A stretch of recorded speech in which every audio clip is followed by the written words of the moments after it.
apa ya, selalu di balik musibah itu pasti ada hikmahnya. Kita kalau udah mikir sampai situ, insya Allah nih yang beginian nih udah bakal lepas sendiri.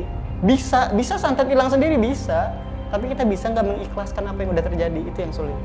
Karena balik lagi, lawan dari santet itu adalah ikhlas. Ikhlas dan sabar. Ilmu paling susah di dunia.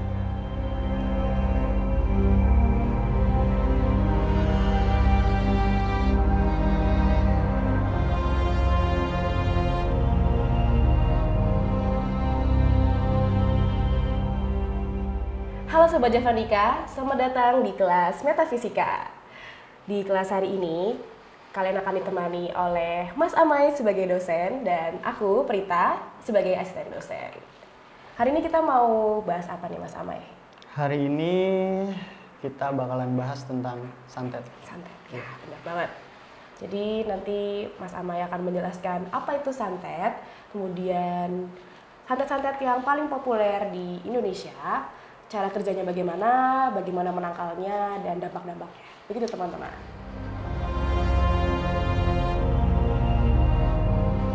Nah, kalau ngomongin santet nih ya Mas,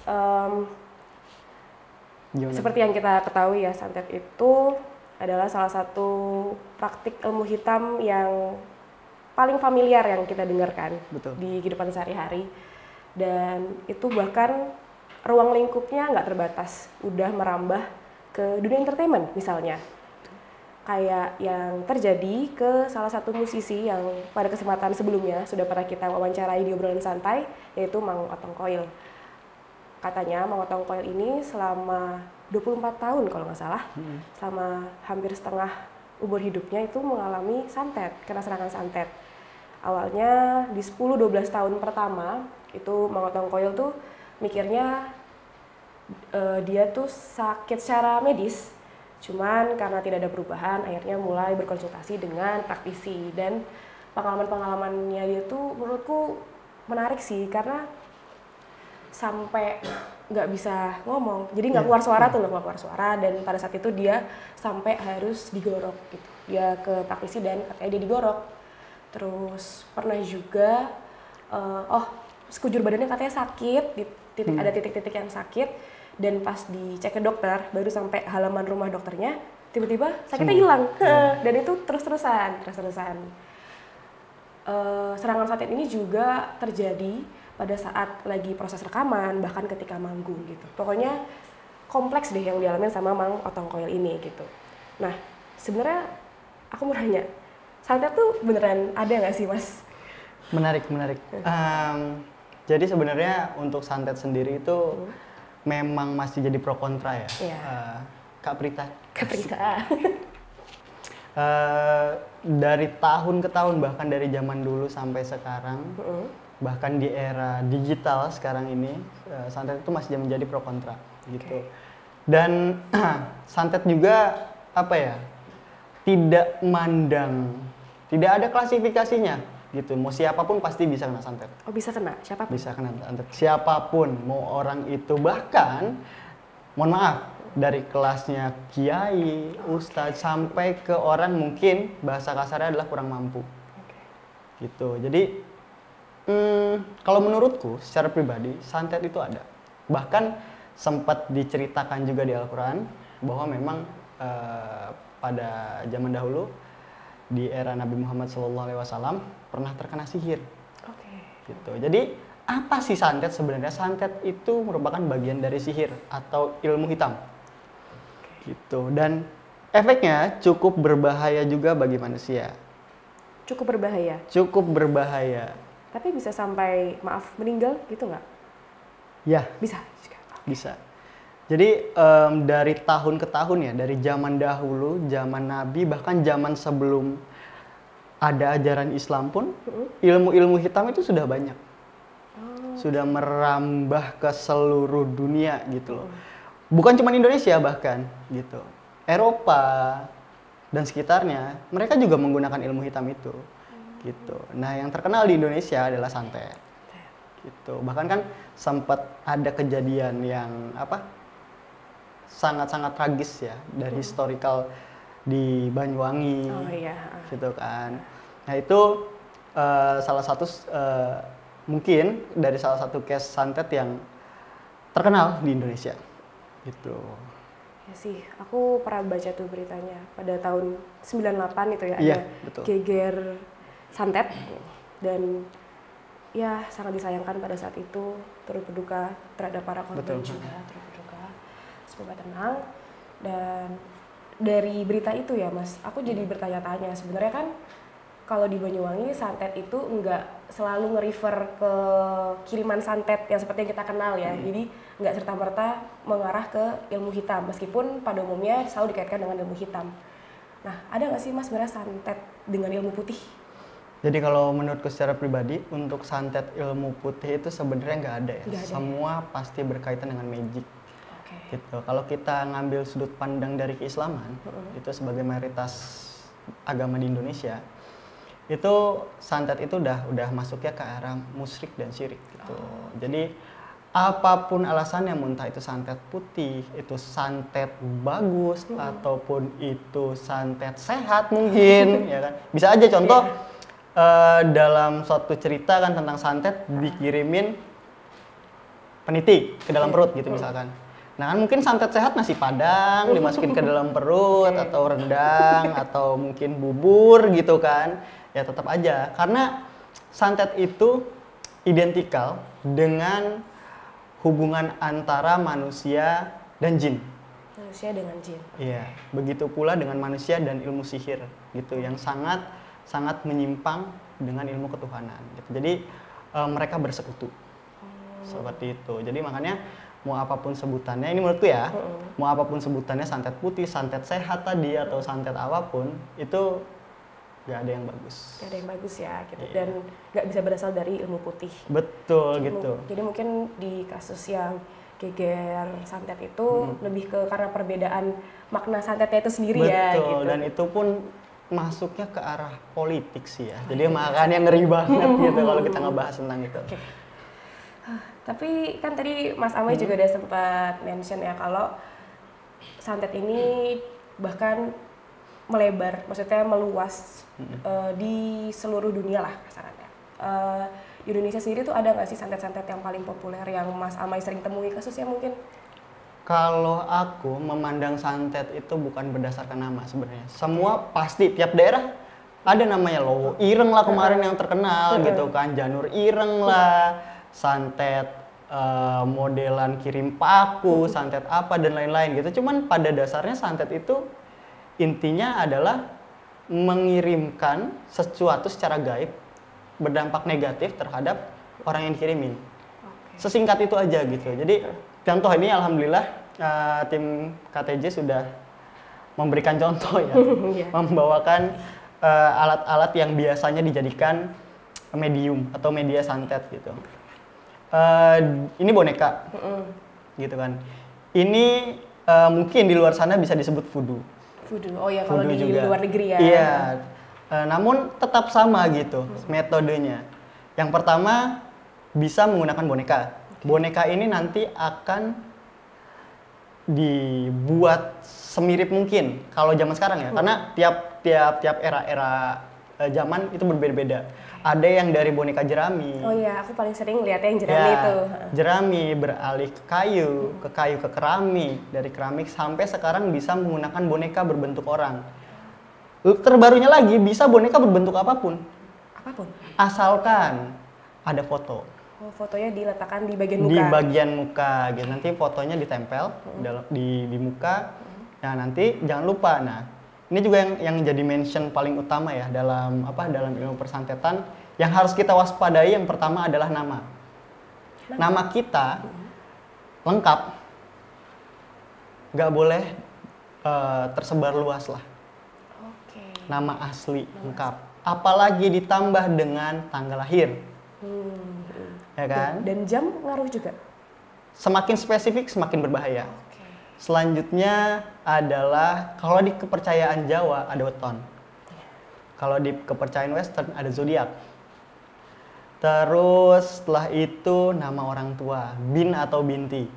Nah itu yang harus diwaspadai. Makanya Sebenarnya itu hal basic ya, hal basic banget gitu. Tapi itu fatal akibatnya kalau udah berurusan dengan santet, gitu loh. Nah makanya, nah setelah kita mendapatkan nama, aku nggak mempraktekkan buat contoh ya. Ini aku deg-degan sih. Ini hanya sekedar iseng-iseng aja. Nah jadi ini contohnya kita mau mengguna-guna atau mensantet lah. Karena bahasanya hampir-hampir mirip guna-guna, santet dan lain-lain. Kita akan mencoba menyantet Mbak Noven. Contoh ya, teman-teman. Jangan ditiru di rumah contoh ini. Ini aku dari beberapa kali ketemu memang yang dukun spesialis dukun di daerah Jawa Barat tepatnya. Kalau di sini aku belum ketemu sih di daerah Jawa Tengah ya. Daerah Jawa Barat itu pakai boneka. Jadi setelah foto dipasang, namanya ditulis di belakang ada kertas lagi, nama, tanggal lahir. Ditempel juga di belakang. Jadi tinggal dimanifestasikan oleh si supranaturalis atau si spiritualis atau si dukun lah. Jadi manifestasikan Mbak Novena itu seperti apa, namanya siapa, ada ajian-ajian tertentu yang dibacakan. Ajiannya berupa mantra. Mantranya itu bisa berbahasa Ibrani, bisa berbahasa Indonesia, bisa berbahasa Jawa, bahkan bahasa Arab. Gitu. Jadi setelah dimanifestasikan wah ini orangnya seperti ini, udah ada mukanya, dimasukinlah sukmanya ke dalam boneka. Jadi kayak ditarik ke dalam boneka itu. Betul, di dalam boneka ditarik. Nah, tinggal udah nih di dalamnya udah ada sukmanya Mbak Noven. Nah, tinggal mau diapain? Permintaan si kliennya. Gitu. Untuk nama santetnya itu pasti tiap daerah, tadi aku udah bilang ya, tiap daerah pasti beda-beda. Nah, nggak cuman itu ternyata teman-teman. Ada syarat-syarat lain pasti yang diminta oleh dukun, bahkan si jin atau iblisnya. Gitu. Jadi pasti ada syarat-syarat yang lain. Entah contoh, lowo ireng katanya make kelelawar. Apa aja terserah, jin mau minta apa aja terserah. Itu mah akal-akalan si jin aja sebenarnya. Dan harus diturutin. Dan kalau bagi si ini ya, bagi si pelaksananya, itu harus wajib diturutin gitu. Dari yang bentuknya binatang sampai ke manusia. Gitu. Jadi memang apa ya? Untuk syarat aktif si santet itu harus memenuhi berbagai macam kriteria gitu. Di berbagai macam tempat pasti berbeda-beda. Ada yang cuman ada fotonya nggak? Dari fotonya aja udah bisa langsung. Tanpa harus pakai medium apa-apa. Tapi biasanya syaratnya uang. Gitu. Kalau misalnya aku cuma punya foto nih, anggap aja amit-amit aku mau nyantet orang. Aku tapi cuma punya foto. Terus kebetulan dukunku ini masih dukun newbie gitu. Itu akan mengurangi keakuratan ketika lagi menyantet nggak sih, Mas? Iya. Gitu, karena jam terbang ya. Jam terbang ya, tetap berpengaruh sama kemampuan si dukun itu sendiri. Biasanya dukun-dukun asli sih nggak ada ya dicari di Google atau apalagi sampai demo-demo di YouTube itu nggak ada dukun-dukun seperti itu. Yang aslinya diam-diam baik, bahkan ya ada di sekitaran kita gitu tanpa diketahui gitu, dan hanya orang-orang tertentu saja gitu yang bisa tahu si dukun itu gitu loh. Nah, ketika melakukan ritualnya untuk nyantet orang gitu, Mas, memangnya ketika pada saat sukmanya ditarik, si orang ini nggak kerasa sesuatu? Nggak kerasa. Nggak kerasa. Nggak bakal kerasa sesuatu. Bahkan mungkin kalau targetnya ini punya kodam gitu, nggak ngerasain gitu kodamnya? Jarang kali ya, karena kalau kita sedikit nyeleweng ke arah kodam, kodam juga nggak semuanya hadir untuk memproteksi. Biasanya ada tugasnya masing-masing gitu. Jadi nggak semua. Jadi nggak semua kodam ya bisa ngejagain dari santet gitu. Kadang suka ada pertanyaan-pertanyaan juga gitu. Apakah ada hal-hal yang bisa membuat memaksimalkan santet itu diterima di badan itu ada nggak? Ya itu tergantung kemampuan dari si dukunnya. Tiap dukun pasti punya spesialis masing-masing. Ini contoh nih ya, ini kan boneka ya. Ini boneka. Misalkan ada dukun spesialis yang emang dia mengirimkan gaib. Jadi gaib itu entah bentuknya jin berbentuk apapun, entah itu kelabang, berbentuk pocong, berbentuk jin, itu dimasukkan ke dalam tubuh si korban. Itu ada. Nah, selanjutnya ada lagi. Ini tipikal dukun era 2000 ke belakang ya. Oh, 2000 ke belakang. Itu masih menggunakan media-media seperti ini, kayak jarum, kayak Peniti? iya peniti, terus juga kayak paku, nggak paku bor juga ya, jarang mahal biasanya paku bor. Paku gitu dan cutter. Gitu dan potongan silet. Itu era 2000-an ke belakang dan itu emang menjadi santet yang lumayan mahal ya di era sekarang ya. Oh, kalau sekarang malah mahal? Mahal banget. Kenapa gitu, Mas? Karena emang dia fisik yang dikirim. Oh, kalau sekarang lebih banyak ngarah ke mental gitu Iya, kan? kalau sekarang tipe-tipe santet yang di era 2020 ke sini itu biasanya santet berbentuk buhul. Buhul. Buhul itu apa? Atau kita nggak ada pocongan. Nah, ya contohnya ini apa ya?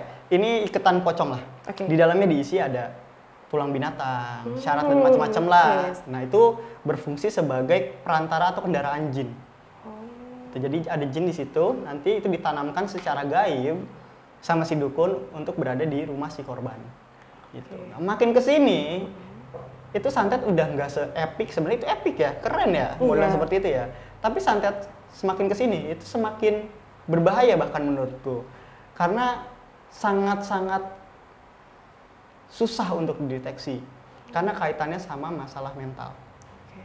Gitu karena meleknya orang-orang dengan teknologi, apalagi orang sudah banyak yang menolak keberadaan hal-hal gaib gitu kan. Nah, pada akhirnya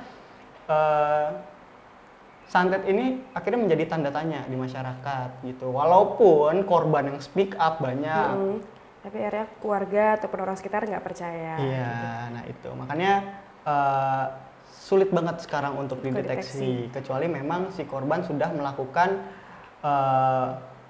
apa ya, kayak cek medis, ternyata didiagnosa medis normal, gitu, tapi penyakitnya masih ada, gitu. Benar-benar. Itu bahkan sering kali jadi komplikasi kan karena nggak kedetek awalnya.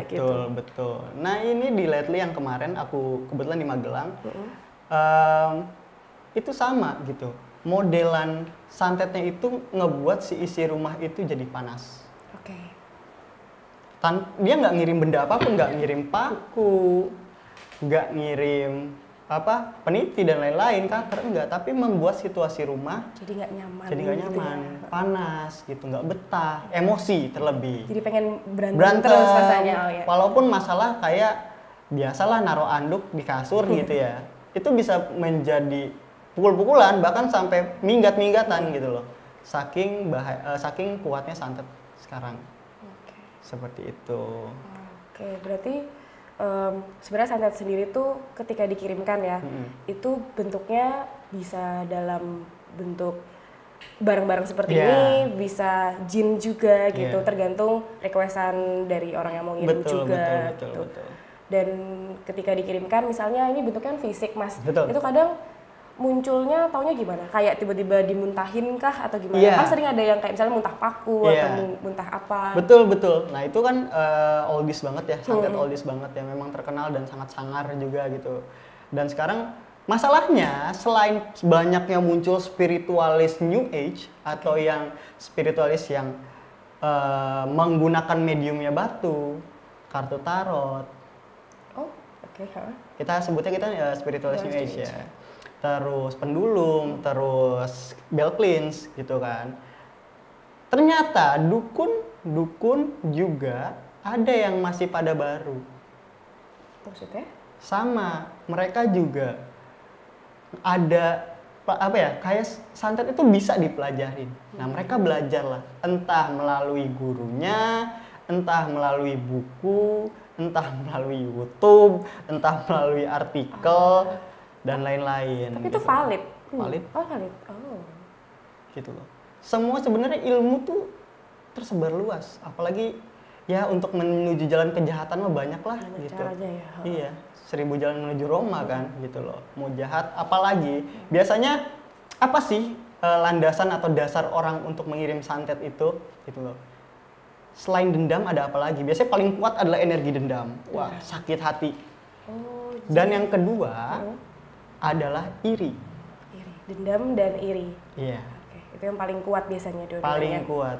itu berpengaruh sama manjurnya santetnya kah? Betul. Oh, jadi kalau Betul. energinya nggak begitu kuat, Iya. nggak lancar. Karena setan juga berpengaruh. Jadi gabungan antara setan si dukun sama setan si pelaku itu jogres gitu, join ya.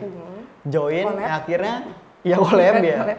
Collab akhirnya memunculkan energi yang kuat. Gitu loh. Makanya makanya santet itu bisa berdampak sangat fatal. Fatal. Seperti itu. Dan semakin kesini semakin mudah kan kita untuk merasa sakit hati dengan adanya komunikasi yang mudah juga gitu loh, entah jadi miskomunikasi, entah antar lewat SMS atau lewat pesan dan lain-lain gitu kan. Kita kadang apa yang kita baca gak sesuai dengan apa yang diucapkan gitu. Itu kan miskomunikasi kecil gitu bisa berdampak kita untuk melakukan tindakan santet. Apalagi santet sekarang banyak juga yang ecek-ecek, kasarnya. Ecek-ecek itu yang aku bilang tadi gitu loh. Lawan sepadannya spiritualis New Age tadi. Gitu. Mereka mungkin pekerja kantoran, anak-anak kuliah, udah belajar black magic gitu loh. Padahal itu otodidak ya, Mas. Otodidak. Tetap valid. Tetap valid. Tapi karena ini otodidak ya, anggapannya mungkin nggak punya gift bawaan untuk melakukan hal-hal spiritual seperti itu. Apakah nggak riskan ya, malah balik ke merekanya sendiri gitu? Enggak, karena apapun yang berurusan sama setan itu pasti dilancarkan. Jadi kan kalau misalkan kita mau berpikir negatif, itu pasti kan gampang banget lah. Apalagi tindak tanduk kriminal lah ya. Pasti entah mau mencuri, bahkan sampai mau berbuat mesum. Itu kan pasti dimudahkan lah. Caranya 1000, ada aja caranya. Gitu kan. Dan apalagi untuk kesantet gitu loh. Dan kesantet pun sama gitu. Itu pasti entah, aku ada beberapa yang udah tobat gitu dari pelaku santet gitu. Praktisi yang sudah Itu tuh ketika dia udah sampai dendam, dengki, itu ada yang ngebisikin. Oh, kayak bener-bener ada suara di sampingnya? Ada suara datang ke hutan ini jam segini. Nanti ketika dia berangkat itu ketemu tempat. Oh, bener-bener detail? Bener-bener detail. Sampai segila itu gitu. Kalau memang udah kesetanan lah, kita bahasanya manusiawinya udah nggak ada, udah kesetanan, itu bakal ditunjukkan. Itu salah satunya. Salah satunya lagi adalah pasti aja ketemu orang yang merekomendasikan. Biasanya emang ada orang-orang sekonyol itu gitu. Mereka, ke ini aja, ke dukun ini aja saya punya temen, ada kayak gitu. Dan pasti tempatnya kurang lebih yang kalau yang sakti-sakti itu ya masih daerah-daerah entah pinggir pantai. Hutan-hutan pinggir pantai. Hutan-hutan pinggir pantai lagi. Gitu. Gitu. Itu tempat-tempatnya biasanya seperti itu gitu modelannya. Tapi nggak memungkinkan juga, ada juga yang di perkotaan. Oh, tadi Mas balik lagi ke cara kerja santetnya itu sendiri. Tadi kan Mas Amai bilang kalau awalnya tuh bakal ditarik sukmanya kan, dimasukkan ke sini, terus terserah sama dukunnya mau masukin apa gitu, atau bahkan mau ngirim apa. Itu kan yang era 2000-an ya gitu. Setelah dimasukin sukmanya ke sini tuh kronologinya gimana sih? Abis itu apa yang akan terjadi atau dukunnya harus ngapain? Apa yang akan dirasakan sama si target operasinya, si TO-nya? Target operasi. Mungkin aku bakalan gambarin sedikit ya supaya lebih jelas. Mungkin kita ambil di tengah sini ada, sorry tulisannya kayak cakar ayam ya. Gak apa-apa Mas. Nah ini santet. Kita anggap ini santet. Santet itu bisa dibagi 3. Ada santet dohir atau fisik. Bisa juga santet sukma. Bisa juga ke arah pikiran. Itu juga satu lagi adalah santet ruh. Nah ini udah paling bahaya. Jadi santet itu bisa dibagi 3. Apa aja sih yang sebenarnya yang bisa disantet? Ya ini, dohir kita secara fisik, sukma atau pikiran kita, ruh bahkan. Jadi sebenarnya pembagian santet itu bukan berdasarkan apa yang dikirim sebenarnya, karena apapun bisa dikirim. Bisa nasi padang, aku bilang bakso bisa tetelan ya. Tapi lebih ke apa yang ditargetkan kan dari si orangnya itu. Nah biasanya dari dohir ini kita bagi lagi. Dari dohir ini apa sih pokoknya intinya apa sih yang bisa menyakiti? menyakiti fisik. Oke. Dan memang santet itu sendiri tujuannya selalu negatif ya tadi balik Iya, lagi. balik Nggak lagi. mungkin kayak untuk nyelamatin orang atau apa. Nggak ada, beda lagi. Kalau untuk nyelamatin orang nggak ada santet. Gue mau nyantet lo ya supaya lo kaya raya, kan nggak mungkin. Iya sih. Gitu. Oke. Nah ini pokoknya dohir fisik untuk menyakiti fisik ya. Santet fisik atau dohir ini untuk menyakiti fisik. Contoh kayak misalkan gatal-gatal, gitu ya. Nah fisik ini juga bisa dibagi lagi. Oh, ada lagi. Bisa dibagi lagi. Bisa berupa benda santetnya, bisa berupa gaib. Contoh tadi balik lagi, nah benda itu ini bisa dikirim. Oke. Kalau ada nasi padang di sini nasi Nasi padang. padang, contohnya. nasi padang. Balik lagi nasi padang. Nah itu bisa dikirim, terserah. Nah bagian-bagian, nah ini juga penting nih. Bagian-bagian yang biasa disantet, aku gambar di sini aja kali ya orang ya. Oke. Ini kepala, ini, aduh habis guys.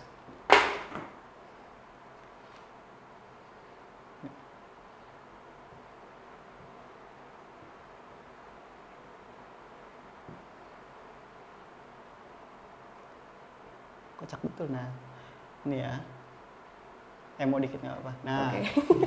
Rambutnya emo guys. ya, jadi biasanya orang, kita bahas laki-laki dulu ya. Di mana sih biasanya orang-orang yang terkena santet itu sakitnya sebelah mana saja, gitu kan? Biasanya kalau nggak di sini, satu, Oh, bagian pundak.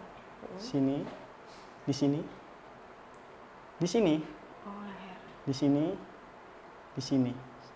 Pokoknya di tiap sendi-sendi. Nah nanti di sendi-sendi itu ada apa sih biasanya? Biasanya dikasih paku. Yang tadi bisa benda fisik.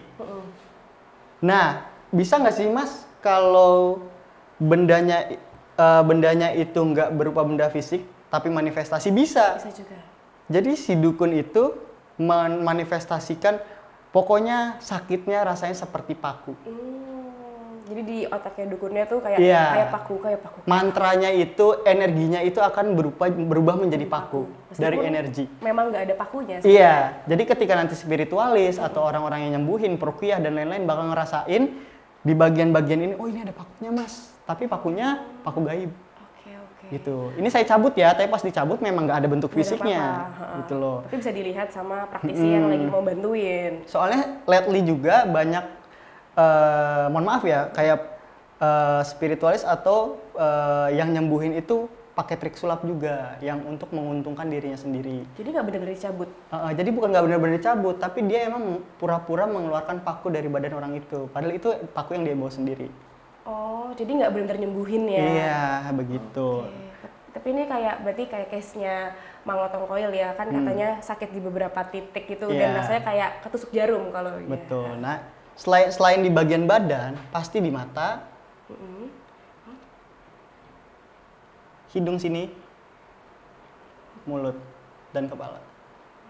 Kalau di muka apa yang dirasakan mas? Kalau muka biasanya gaib, yaitu bentol-bentol merah. Borok, seperti diludahin pocong. Kayak gitu, seperti cakaran. Nah, itu dalam bentuk gaib. Nah, gaib juga bisa berupa lagi. Bisa berupa benda. Bisa berupa jin. Nah, tadi kan kalau benda modelannya energi yang dimanifestasikan menjadi benda, ya jadi kan? bisa Benda-benda yang kemakan. menyakiti, paku, apa. Tapi pada dasarnya itu hanya bentukan energi saja. Tapi rasanya menyerupai si benda yang aslinya. Sedangkan kalau jin, nah jin ini beneran dikirim jin, guys. Jin beneran nih jin? Iya, beneran jin yang dikirimin. Entah jin dalam bentuk genderuwo, paling banyak ya genderuwo. Dalam bentuk binatang yang terakhir caseku di 2011 itu ulet bulu. Ulet bulu? Iya. Itu Ulet bulu gimana? gede banget, itu ditempelin di badannya. Jadi si bentuk-bentuk terus kayak seperti apa kaligata gitu loh modelannya. Nah ulet bulu, ntar di sini dikirim pocong. dan lain-lain. Tapi emang jin emang dikirim dan dimasukin ke badan si korban gitu loh. Dan titiknya itu kurang lebih pasti di sini. Paling sering itu di sini. Oh, kenapa di situ, Mas? Ulu hati. Kenapa ulu hati? Karena situ menjadi pusat energi itu cakra. Oh, jadi sekalinya kena langsung ngaruh Iya. seluruh badan juga. Sini, akhirnya dia ini bukan QB ya guys. Maksudnya ini energinya kemana-mana gitu loh. Jadi dia take off control. Selain di sini, Di bagian perut di pusat bawah. alam semesta kelamin. Oh, maksudnya. salah. Ya di sini. Mm-mm. Kadang di sini juga, di sini dan di Leher. tengkuk. Oh, di tengkuk bagian di tengkuk. Oke. Bagian belakang. Karena situ manusia paling banyak mudah kebuka untuk si gaib itu masuk itu dari tengkuk. Oke. Nah seperti itu. Yang dikirimin itu gimana caranya pada akhirnya bisa sampai beneran ke orangnya gitu, Mas? Nah mungkin di sini ya. Jadi ada beberapa tipe teknik Mm-mm. cara pengiriman santet ya. Jadi ada yang memang dukun bekerja sama CS lah ya sama jin. Oke. Nah, akhirnya si jin ini yang akhirnya akan membawa benda tersebut masuk ke dalam korban. Oke. Jadi visualisasinya kayak tiba-tiba masukin Nih gini. contoh nih Pak Kubur nih. Heeh. Ini Pak Kubur. Tangan jin Anjing. diambil sama jin, dibawalah masuk ke dalam Oh. gitu. Dan ketika dimasukkan itu nggak kerasa Nggak kerasa apa-apa. Namun ketika sudah dilepaskan si jin ya sama jin ya, udah ada di dalam. Itu satu. Itu yang pakai media jin ya. Tapi emang rata-rata pada pakai jin. pakai media jin untuk mengirimkan benda fisik ke dalam tubuh si korban. Nah, makanya biasanya harganya mahal. Itu kalau yang jin mahal. iya, itu puluhan juta harganya.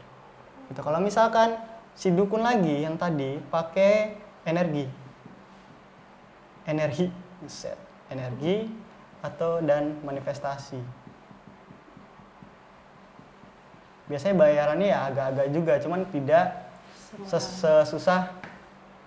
Biasanya ini udah kelasnya advance. Dukun yang emang dedicated banget menjadi dukun.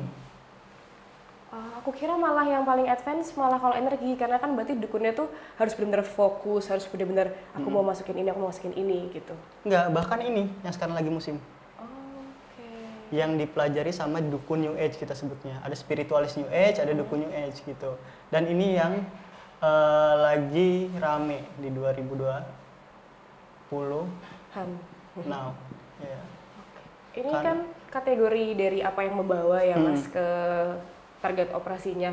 Nah, ada nggak sih kayak kategori kecepatan nyampe-nya gitu, kayak reguler atau yang paket hemat Express gitu kan? Misalnya gitu. Ada nggak sih? Oh, ada, iya. Dan itu tergantung dari mahar juga, entah itu ke jinnya atau ke dukunnya lagi.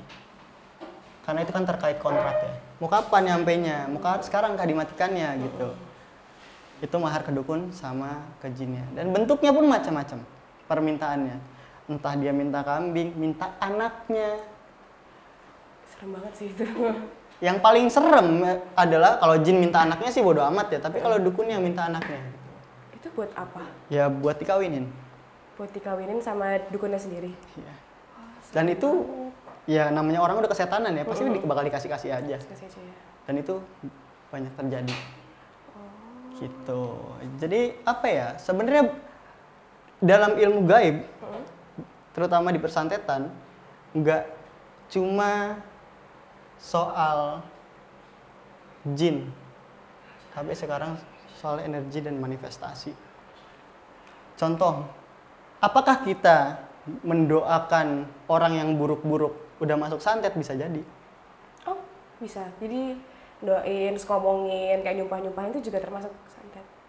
Apalagi mungkin kan Mas familiar sama itu geni nggak sih? Jadi orang-orang yang punya kemampuan lebih kalau ngomong apa tiba-tiba kejadian gitu. Iya. Ya, itu kan bahaya ya sebenarnya. Makanya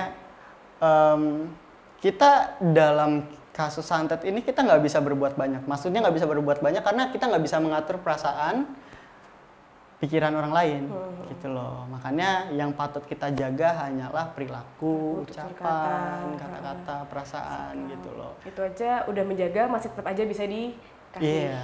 Nah, pasangan santet. masalah kasih nggak dikasih santet, siapa sih sebenarnya ya yang bisa kena santet atau yang nggak bisa kena santet? Apakah semua orang bisa kena santet? Aku jamin ya, semua orang bisa kena santet. Semua orang bisa kena santet. Kan sering tuh Mas ada bercandaan katanya kalau orang, bukan bercandaan sih, tapi kayak mitos bahwa kalau orang nggak percaya sama hal-hal metafisik seperti santet itu nggak bakal mempan kalau misalnya kena santet. Itu benar nggak sih? Kalau dalam caseku malah kebalikan. Kadang yang nggak percaya itu lebih mudah. Kenapa lebih mudah? Karena dia nggak punya defense sama sekali. Ditambah misalkan, mohon maaf, kasarnya udah nggak percaya. Karena kan dalam Islam kan gaib kan masuk ke dalam rukun ya. Percaya hal gaib. Udah nggak percaya, nggak ibadah. Udah, apa defense-nya? Gitu loh. Nah, udah semakin kesini kan udah banyak tuh kita bahas tadi ya. Nah, sekarang bagaimana sih, Mas, cara kita untuk bisa terhindar? Terhindar, oke. Ya kan? Udah masuk ke situ kan? Ya, Ya. bisa. Terhindar dari santet. Oke. Oh, mungkin sebelum masuk yang terhindar ya, baik bagaimana cara kita menghindari, sering juga tuh Mas jadi bercandaan di sosial media bahwa kan tadi kalau misalnya ngirimin harus ada mukanya ya biar valid siapa yang dituju. Oke. Nah sekarang kan ya perkembangan zaman banyak filter-filter, mukanya udah diedit. Kalau misalnya yang dipasang itu adalah muka yang diedit, tetap nyampe nggak sih sebenarnya? Tergantung. Karena medium, balik lagi ya, ke medium bagaimana orang itu bisa kena santet, itu bukan cuma foto. Ya, bukan cuma foto, tapi ada rambut, Oke. ada ini ya, medium ya. Medium. Ada rambut, ada liur. Makanya jangan buang ludah sembarangan. Oke. Ada liur. Ada cairan yang keluar dari alat vital. Satu lagi, Potongan baju gitu nggak ya? Nggak. Nggak. Oke. ada rambut, ada liur, ada cairan, sama ada kuku. Nah ini juga bisa. Ini kalau punya semua plus foto ya di sini ya. Oh, udah akurat banget tuh pasti. Foto ditambah lagi di sini tanggal lahir, nama orang tua, udah nikahin aja ini mah kalau dilengkap gini mah. Nama orang tua, ortu, zodiak, weton. Oke. Ini mau PDKT kayaknya kalau udah punya ini semua. Nah udah punya ini semua, wah bahaya. Bahaya tetap ya. Yang penting jadi kan ada banyak faktor yang akhirnya bisa akurat nyampe ya, meskipun mungkin fotonya nggak begitu valid, tapi kalau ada faktor yang inaidunya ini ya tetap nyampe sebenarnya. Iya, tetap nyampe. Menurut Kak Prit, ada nggak orang yang bisa memenuhi ini semua? Kayaknya enggak deh. Ada. Oh ada. Niat Karena- banget dong berarti. Pelaku santet itu bukan cuma orang lain, Bukan cuma orang lain. tapi keluarga sendiri. Ya, bener sih. Jadi aksesnya mudah untuk mendapatkan itu semua ya Mas. Iya. Case yang paling banyak dari santet itu berasal dari keluarga sendiri, Malahan. bukan dari orang lain. Iya. Makanya santetnya tetap lancar nyampe. Iya, karena ini bisa terpenuhi semua dalam waktu cepat, 1 hari bahkan. Dari case-case yang aku tanganin, hampir 80% itu berasal dari keluarga sendiri. Entah itu ipar, entah itu bapak, entah itu ibu tiri, entah itu anak, entah itu adik ke kakak. Perkara paling besar penyebab santet, Warisan. ya, warisan. Bisa.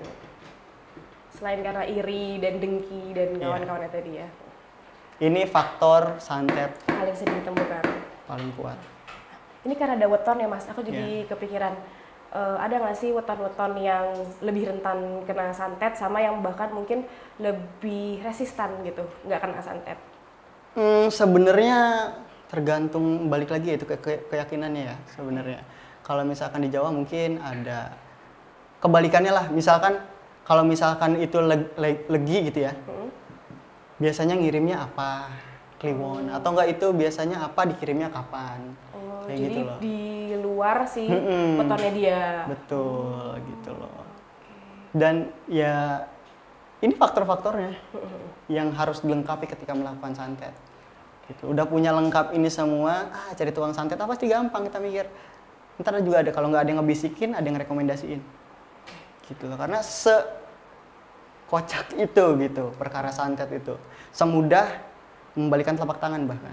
Dari hal sepele bisa jadi hal yang besar banget dan dampaknya sangat krusial buat kehidupan si targetnya. Ya, makanya banyak yang harus kita jaga gitu. Hal-hal kecil kita jadi dari kuku, nama, belum satu lagi nama ortu, nama sendiri, bahkan nama sendiri. Dari nama sendiri gitu loh, harus kita jaga. Foto, rambut, liur, cairan dari alat kelamin biasanya ada di celana dalam. Oke, makanya kadang ada maling celana dalam juga. Betul, selain fetis ya.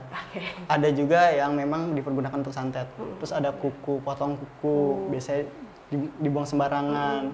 Setengah lahir, nama orang tua. Barang ada yang ini bukan buat ngeledekin orang aja. Bukan ya. Bukan, tapi yang buat DNS ya. Bukan. Ada zodiak, ada weton, dan ini terpenuhi udah. Dari dukun yang belum advance pun itu udah bisa ngulik. Udah bisa. Nah, gitu. Caranya kita mencegah selain yang apa ya, yang dilakukan sehari-hari kayak tadi itu, ada nggak sih cara mencegah secara gaib mungkin mas, secara spiritual lah? Secara spiritual. Nah, selain kita menjaga, ini kan dari fisik ya. Berarti ada lawannya dong. Kita secara non fisik ya. Ibadah? Iya, betul. Nah, tadi kan dohir fisik, sukma pikiran. Sebelum kita masuk ke sini, aku bakal bahas ke sini. Ini pikiran tadi ini, santet pikiran ke sukma. Sukmanya yang disakitin, dia bisa gila. Bisa edan. Sama ya? Sama. Maksudnya kalut lah pikirannya itu. Jadi cloudy gitu, betul. Jadi nggak bisa berpikir jadi jernih. ngoh, pahpoh gitu. Kayak orang linglung gitu kayak ya, orang Mas. linglung, betul. Nggak tahu harus kemana, Tuhan kemana gitu. Jadi malas ibadah akhirnya, malas mandi, susah berpositif thinking. Akhirnya kayak seolah-olah dunianya hancur gitu loh. Nggak ada yang support. Bahkan kayak ngeliat keluarga tuh benci banget. Itu udah masuk ke santet ke arah sukma gitu. Akhirnya dia dijauhkan dari siapapun, didekatkan dengan setan. Gitu, jauh. Akhirnya pada akhirnya dia menjauh dari Tuhan. Endingnya. Gitu, apapun kepercayaannya ya, gitu loh. Nah, terus setelah itu santet ruh. Wah, ini kaitannya udah di atas advance. Ini jarang banget memang terjadi, tapi memang ada langsung ruh yang disantet. Jadi memang nyawanya memang langsung dipindahkan. Dipindahkan kemana? Ke dalam entah situ? Bisa ke dalam sini, entah ke pohon dan lain-lain. Jadi si orang itu bakal gini. Kayak ya. Diisi jin. Kayak emang kayak dying gitu iya, ya. kayak sekarat, tapi nggak ngapa-ngapain. Meninggal enggak, hidup enggak, gitu loh. Segan enggak, mati enggak gitu kan. Nah, itu. Ini rare ya termasuknya, jarang banget kejadian karena ngapain sih dibikin gitu, mendingan dibikin tersiksa pelan-pelan kan? Rasa sakit, kudis nggak hilang-hilang, gatal-gatal nggak hilang-hilang, penyakit nggak sembuh-sembuh gitu. Nah, dan yang lately, sebelum kita ke cara melindungi, yang terakhir, di 2020 sampai sekarang ini, itu santet itu paling banyak itu menutupi komorbid. Kocak, ini termasuk kocak. Kenapa kocak? Karena kocak berbahaya. Gitu. Jadi orang punya penyakit dibikin nggak punya penyakit, nggak kelihatan maksudnya. Bukan nggak punya, tapi nggak kelihatan. Dia sakit-sakitan gitu, ambeien misalkan atau sakit mah gitu kan. Begini kan jalan ke rumah sakit pas dicek sehat bapak, tapi jalannya begini gitu kan. Nah itu ternyata santet itu menutupi, jadi dibikin nggak kelihatan. Setiap pulang masih kerasa dan lain-lain. Itu kenapa? Ternyata dia diselimuti oleh halimun atau diselimuti gaib, entah itu bentuknya jin, entah itu bentuknya cuman kayak kabut, energi gitu. Jadi emang sekarang tuh susah banget buat bedain orang yang terkena santet ya. Betul. Makanya orang makin banyak yang nggak percaya sama santet. Gitu, fatalnya kan di situ. Emang keinginan setan seperti itu. Jangankan sekarang orang percayaan begini, percayain kitab suci aja udah susah kan? kita dibilang dongeng dan lain-lain yang udah mau kiamat sih. Nah, setelah itu balik ke tadi bagaimana asik. Bagaimana sih Mas cara melindungi diri dari santet selain melindungi diri sendiri ini, melindungi fisik. Set. Nah, ada selain beribadah, ada apa lagi ya gitu. Ya, yang paling ini adalah tingkatkan keimanan. Udah. Itu aja sebenarnya. Ibadah, tingkatkan keimanan. Ketika kita beriman kepada Tuhan, entah itu malaikatnya ataupun gaib semua yang baik, itu bakal melindungi, insya Allah gitu loh. Jadi dengan kita meningkatkan ibadah, kita bisa terlindungi dari hal seperti ini. Tapi apakah itu valid? Enggak juga Mas, ternyata. Enggak juga. Ketika kita udah meningkatkan, udah sini, tapi gue tetap kena santet. Soalnya memang ya ada beberapa kayak ustadz, kiai, atau bahkan yang punya pondok, itu bisa kena santet. Padahal mereka ibadahnya kuat dan lain-lain. Setan itu selalu mencari celah. Mencobai terus ya, terus mau apapun. Entah setelahnya itu di amarah, karena manusia nggak jauh-jauh dari sifat manusianya ya. Ada amarah, ada sedih, kecewa, dan lain-lain yang nggak bisa kita pungkiri gitu, bahwa itu tuh ada. Nah, masuk dari situ. Ketika kita lengah ya, ketika kita udah beriman aja, udah meningkatkan iman, terus kita lengah aja tetap kena, apalagi kalau kita membuka pintu lebar-lebar untuk mereka. Gitu. But, jangan sedih. Sometimes Tuhan memberikan kita musibah. Kita anggapnya santet ini adalah ketika kita udah ikhlas. Ketika itu menjadi musibah, automatically Tuhan sedang menguji kan? Tuhan sedang menguji kita. Kenapa menguji? Mendekatkan diri. Satu, kedua adalah meningkatkan derajatnya. Satu, apa sih yang ditingkatin, derajat apanya gitu? Mungkin kesehatan. Mungkin lagi derajat dia di dalam pekerjaan mau dinaikin tingkatkah? Mungkin dalam perekonomian yang mau ditingkatkan gitu. Jadi selalu ada selalu di balik musibah itu pasti ada hikmahnya. Kita kalau udah mikir sampai situ, insya Allah nih yang beginian nih udah bakal lepas sendiri. Bisa santet hilang sendiri, bisa. Tapi kita bisa nggak mengikhlaskan apa yang udah terjadi, itu yang sulit. Karena balik lagi, lawan dari santet itu adalah ikhlas. Ikhlas dan sabar. Ilmu paling susah di dunia. Bisa nggak kita disantet orang terus kita ikhlas? Ya udah nggak apa-apa, aku tahu gitu. Gitu kan? Kehilangan pods aja kita mencak-mencaknya udah kayak apa kan? Tuh, apalagi sampai santet. Karena santet itu bukan hanya menguras life force atau energi bikin sakit, enggak. Keluarga pasti retak. Perekonomian apalagi. Aku ada case juga pernah bantuin case. Itu dari seorang direktur perusahaan. Itu kena santet juga. Kena santet juga, sekarang jadi apa? Sekarang jual air galon. Oh ya ampun, separah itu. Isi ulang. Badannya kurus, kering, dan lain-lain, nggak bisa jalan. Gitu loh. Cobaannya gimana, kurang apa lagi? Coba udah sakit-sakitan. Istri ngebenci karena nggak kerja. Anak-anak marah lah, pada minggat, dan lain-lain, rebel. Pada akhirnya harus ikhlas. Harus ikhlas. Bisa nggak satu keluarga itu? Nah, cara defense-nya lagi dan cara penyembuhannya lagi yaitu udah kita beribadah dan yaitu support lingkungan, terutama lingkungan keluarga. Kita nih emang udah terdiagnos terkena santet, jangan malah bapaknya alah santet nggak ada kocak, kakaknya apa sih percaya begituan 2024, gila lo, psikolog sana. Ya udah, kalau kayak gitu udah bahkan makin terpuruk mentalnya. Modelannya itu kayak apa ya, diserang memang secara psikis, secara fisik semua total. Makanya keluarga memang harus support lingkungannya gitu loh. Misalkan jalaninlah kedua hal, medis dicek dulu. Betul. Gitu. Medis dan non-med ya. Non-medis. Tetap yang logik dulu gitu kan, medis. Betul. Ini apa ini sebutannya? Ikhtiar. Namanya ikhtiar kan pasti cari jalan kan? Ya tapi kadang orang suka salah ketika perkara non-medis ini. Entah dia malah larinya ke dukun, ustadz abal-abal. Harusnya praktisi yang valid ya seharusnya. Karena memang setan juga masih mencari celah di sini. Bener-bener mencari celah. Bahkan ketika dalam proses pengobatan pengobatan tetap mencari celah. Gimana caranya? Pasti Mas Amai tahu nggak sih siapa yang ngirim? Tuh pasti. Kebanyakan spiritualis tuh bakal jawab nggak bakalan ngasih tahu. Tapi sebenarnya spiritualisnya tahu. Tahu. Oke.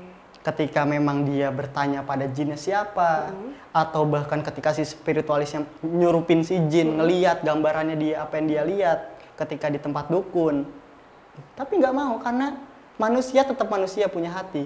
Oh, jadi kenapa Gitu. Itu buat melindungi atau gimana? Ya, agar ini bisa berjalan.